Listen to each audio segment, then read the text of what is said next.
Today we have the 2019 Volvo V60. This vehicle has done just under 78,000 miles. It has an automatic transmission and a diesel fuel type. To the left of our steering wheel, we have cruise control as a feature, as well as automatic headlights.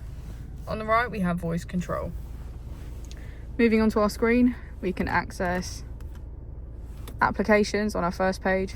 This is where we can find our vehicle status, driver performance, and download center. On the second page, we have our key features, navigation, radio, smartphone integration, and again, our vehicle status. On the final page is our car functions. This is where we can find connected safety, park assist, and lane keeping aid. If we press our drive mode button, we can switch between our 3 different driving modes: comfort, eco for efficient drive, comfort for everyday use, and dynamic for high performance. As we go into the back of the vehicle, we can see that it has a full leather black interior.